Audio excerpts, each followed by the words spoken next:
We're now ready to type our final function, which is called letComputerWriteEssay. So let's define that function. And we can uncomment the function call in our main function.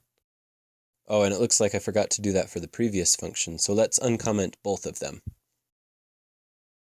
And for this function, we're going to need the user to specify a few things. First, we need to know how many words they want to limit this text to be. Then we need to have a starting word.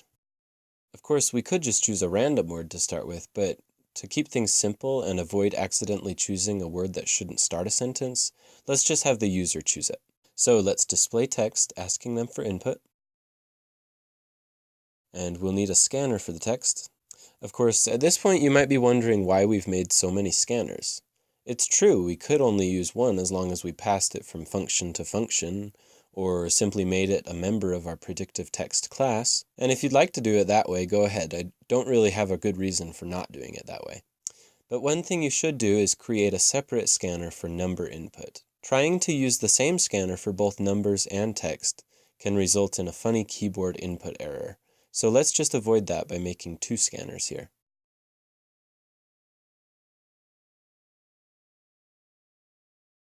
Okay, let's get the number of words they want the computer's essay to be using our number scanner.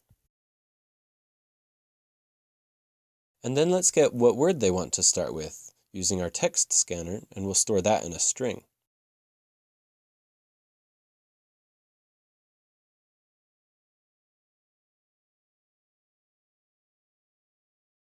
Now we need to get the words that the computer knows can follow that starting word they chose based on the data it was trained on.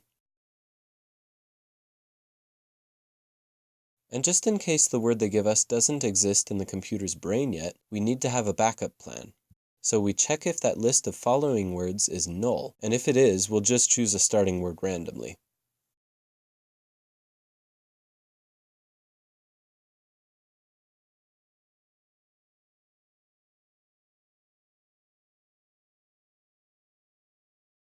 Then we'll create another variable to hold the current word we're dealing with, which changes each time it chooses a new word. And let's call that current word. And we'll assign its first value to be the value of starting word. Then we want to set up a loop to repeat a process as long as the text is shorter than the word limit they specified.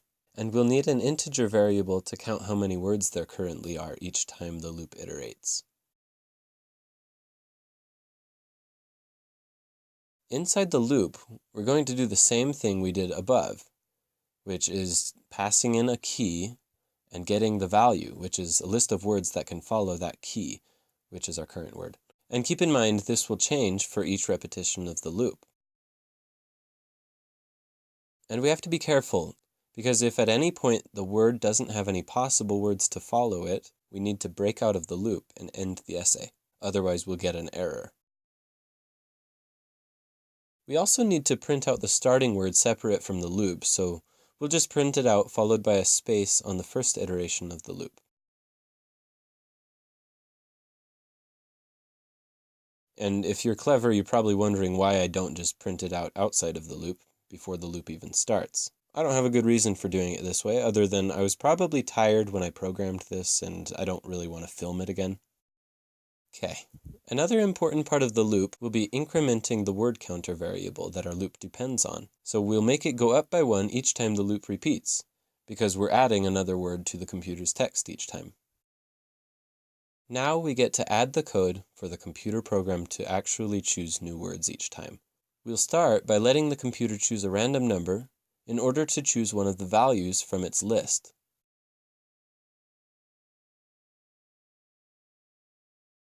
And using that random number, we will access the word at that random position in the list, and we'll store it in a variable called nextWord.